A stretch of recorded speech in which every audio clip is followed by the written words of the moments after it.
जय जवाहर दोस्तों। आज हम लोग RRB group D level 1 application का एक ब्रीफ डिस्कशन करने वाले हैं। Welcome to attacking preparation. मेरा नाम संदीप है और मैं एज एन मेंटर इस आरआरबी एग्जाम्स के एक छोटा सा गाइडेंस मैं प्रोवाइड करना चाहता हूं मैं। ओके,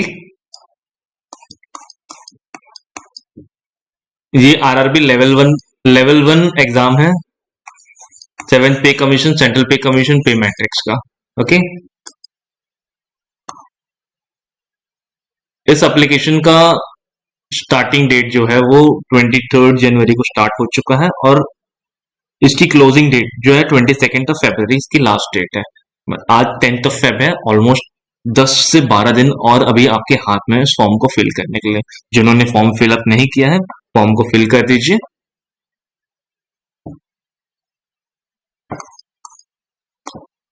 अब यहाँ पे देखिए, ये जो पोस्ट है, इस पोस्ट के लिए जो इनिशियल पे है वो 18,000 रुपीज है और इसकी एज लिमिट 18 से 36 तक है, मतलब 18 से 36 साल तक। और टोटल वैकेंसी जो निकली है इसमें ये 32,438, मतलब 32,438 पोस्ट के लिए ये वैकेंसियां निकली है। ओके,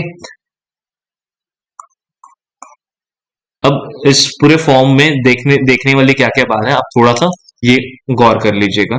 ठीक है, एज लिमिट कौन से डेट से कैलकुलेट हो रही है? ये 1 जनवरी 2025 से इसको एज लिमिट को काउंट किया जा रहा है। अब बेसिक सा चीज है, फॉर्म फिल करते समय आप लोगों को ध्यान देना होगा। अगर आप लोगों ने ऑलरेडी रजिस्ट्रेशन कर लिया है तो फॉर्म भरते वक्त ज्यादा आपको परेशानी नहीं होगी। जो लोग फर्स्ट टाइम फॉर्म भर रहे हैं उनको थोड़ी सी प्रॉब्लम हो सकती है। रजिस्ट्रेशन करना है, कंप्लीट प्रोसेस को फिल करना है। ओके, उसके बाद उनका फॉर्म ये सारे कंप्लीट होंगे। अब हम लोग आते हैं सीधा इसका सिलेक्शन प्रोसेस।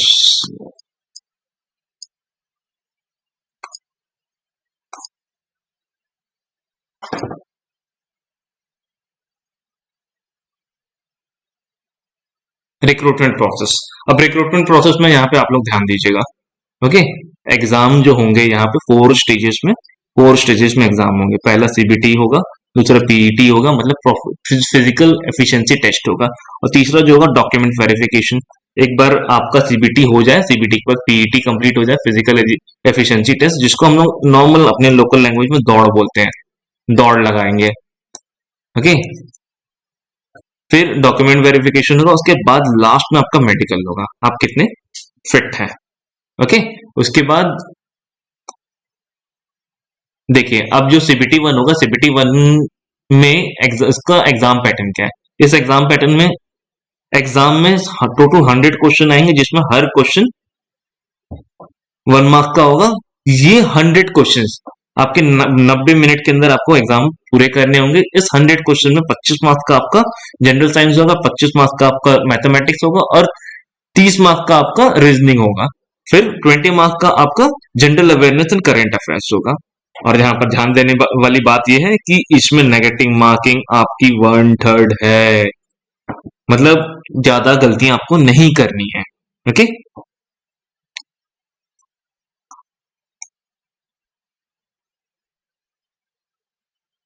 इसमें सिलेबस में मैथमेटिक्स में इतने सारे टॉपिक्स दिए हुए हैं, फिर जनरल इंटेलिजेंस रीजनिंग के ये सारे टॉपिक्स हैं, general science and general awareness and on current affairs. General awareness on current affairs, मतलब इस चीज का ध्यान दीजिए कि ये जितने भी आपको जनरल अवेयरनेस पूछेगा वो आपको करेंट अफेयर्स के बेसिस पे ही पूछेगा।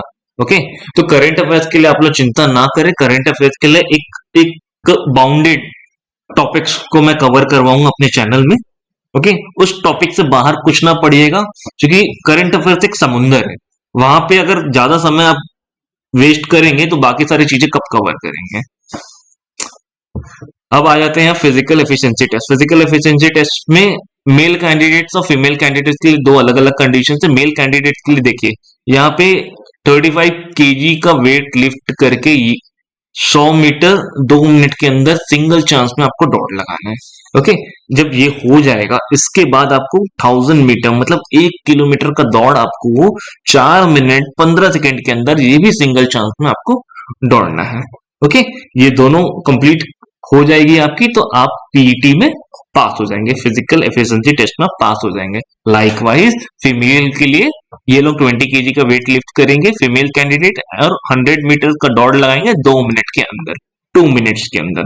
ओके, उसके बाद जब ये हो जाएगा इसके बाद ये इनको 1000 मीटर का दौड़ लगाना है 5 मिनट 40 सेकेंड के अंदर। ये दोनों सिंगल सिंगल चांस में आप लोगों को कवर करने हैं। ओके, तो देखिए ये आपका फिजिकल टेस्ट है। उसके बाद आप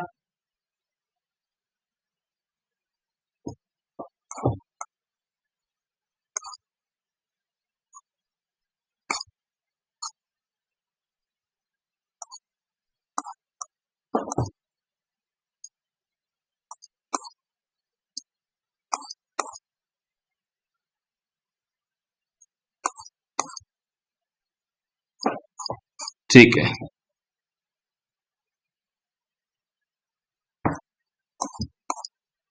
ये तो हो गया।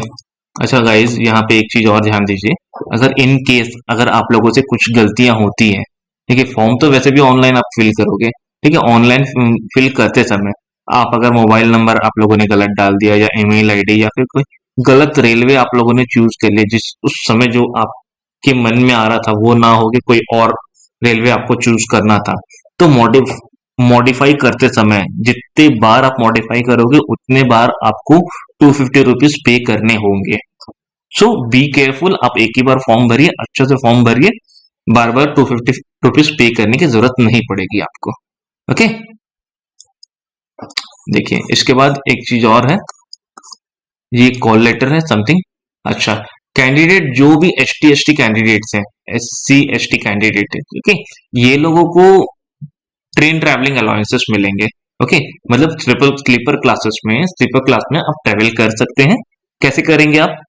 ई कॉल लेटर मतलब आपका जो एडमिट कार्ड है उसको आपको सेल्फ अटेस्ट करना है। सेल्फ अटेस्ट करके आप रिजर्वेशन काउंटर में जाके आप अपना रिजर्वेशन करवा सकते हैं। ठीक है, इसके साथ साथ जब आप ट्रेन में सफर कर रहे होंगे तो आपको आपका ओरिजिनल कम्युनिटी सर्टिफिकेट और दूसरा original prescribe proof of identity मतलब आपकी जो आईडी कार्ड है वो आपको आपके साथ कैरी करना होगा। ठीक, उसके बाद अगर आप ये साथ में कैरी नहीं करते हैं तो आपको बिना टिकट ट्रेवल करने का चार्ज भुगतान करना पड़ेगा। ओके, तो आप ऐसा ना करें, आप अपने एडमिट कार्ड से रिजर्वेशन कर लीजिए या नॉर्मल टिकट इश्यू करवा लीजिए जिससे आपको कोई चालान पे ना करना पड़े। नेक्स्ट देखते हैं दोस्तों, नेक्स्ट आप आ जाइए अब पोस्ट के प्रेफरेंस के बारे में। पोस्ट के प्रेफरेंस के बारे में अगर आपको हल्का फुल्का नॉलेज होगा तो आप लोगों को इजी हो जाएगा थोड़ा सा कि भाई हाँ हम किस पोस्ट को फर्स्ट प्रेफरेंस है किस पोस्ट को सेकंड प्रेफरेंस है, तो एक बेसिक सा आइडिया हो जाए। ओके, तो देखिए दोस्तों यहाँ पे जो कुछ भी पोस्ट है उन पोस्ट के लिए देखिए एज लिमिट तो आप पहले ही देख लिए कि एज लिमिट 18 से लेकर 36 तक एज लिमिट है। इसमें 10th पास मांगा है, ITI मांगा है और इक्विवेलेंट टू जो कुछ भी आप लोगों ने अप्रेंटिसशिप सर्टिफिकेट अगर आपके पास है granted by NCVT national council of vocational training. Okay, तो अब देखें यहाँ पे देखिए ये पोस्ट है assistant signals and telecom department. ये भी काफी अच्छी पोस्ट है जो सिग्नल एंड टेलीकॉम्युनिकेशन डिपार्टमेंट के अंदर आती है। फिर असिस्टेंट वर्कशॉप, वर्कशॉप में जो कुछ भी काम होता है मैकेनिकल डिपार्टमेंट के अंदर आता है। फिर ये पोस्ट है असिस्टेंट ब्रिज। असिस्टेंट ब्रिज जो है वो इंजीनियरिंग डिपार्टमेंट के अंदर आता है। असिस्टेंट ब्रिज मतलब ये सिविल वालों का काम है और इंजीनियरिंग डिपार्टमेंट ऐसा कहा जाता है।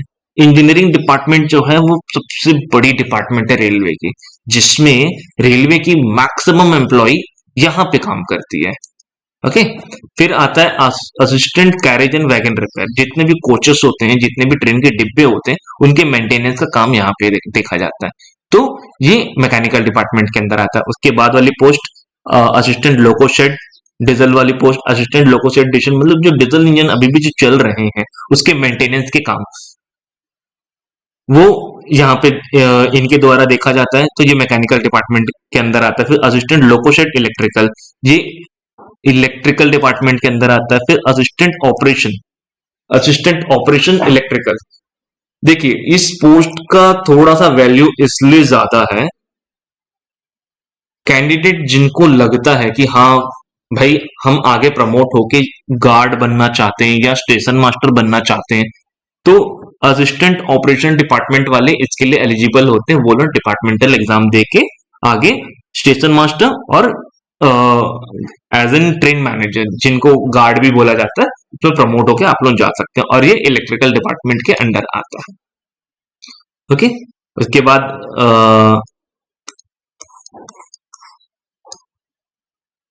असिस्टेंट पीवे एक डिपार्टमेंट है जो इंजीनियरिंग के अंदर आता है।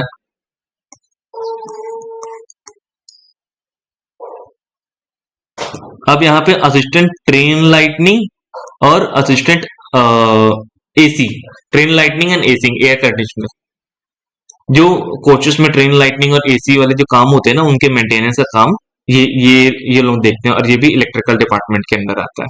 फिर assistant train lightning and AC department. अब यहाँ पे सब यूनिट है करके ये दो बार अलग से दिया हुआ, प्रोडक्शन यूनिट और जनरल सर्विस यूनिट। ओके, ये भी इलेक्ट्रिकल डिपार्टमेंट के अंदर आता है। फिर assistant track machine. Assistant track machine, जो आप लोगों ने नोटिस किया होगा कि ट्रैक को बिछाने के लिए एक अलग सी इंजन चलती है, एक अलग सी ट्रेन रन होती है जो ट्रैक बिछाती है। ओके, तो ये वो वाली डिपार्टमेंट मतलब पोस्ट है जो इंजीनियरिंग डिपार्टमेंट के अंदर आती है। फिर असिस्टेंट टीआरडी, जो ट्रांसमिशन लाइन होता है ना, उसके मेंटेनेंस का काम ये देखते हैं असिस्टेंट टीआरडी। तो ये इलेक्ट्रिकल डिपार्टमेंट के अंदर आता है। फिर pointsman B,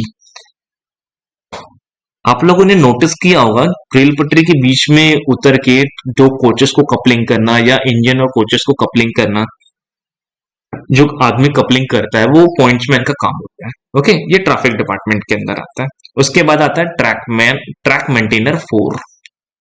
okay, engineering department के अंदर आता है ट्रैक मेंटेनर 4। और ऐसा कहा जाता है कि ट्रैक मेंटेनर 4 जो है थोड़ी सी टफ जॉब है, जस्ट बिकॉज ये पूरा फील्ड वर्क है, धूप में काम करना पड़ता है।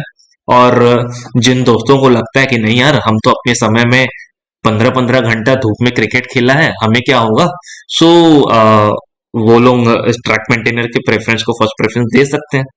तो इट्स पार्ट ऑफ जोक। देखिए ये सारे इसके भी जो वो है क्वालिफिकेशन है 10th पास, आईटीआई इक्विवेलेंट और अप्रेंटिसशिप, नेशनल अप्रेंटिसशिप सर्टिफिकेट जो ग्रांटेड एनसीवीटी के द्वारा जो ग्रांट किया गया है।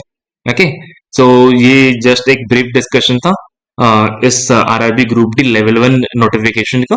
नेक्स्ट वीडियो में मैं आपको इसके सिलेबस का डिटेल इंफॉर्मेशन दूंगा और हम इसकी तैयारी यूट्यूब से ऑनलाइन कैसे तैयारी करेंगे और सारा टेस्ट कहां से देंगे, सब कुछ मैं आपको नेक्स्ट वीडियो में बताऊंगा। तो that's it for all guys for today.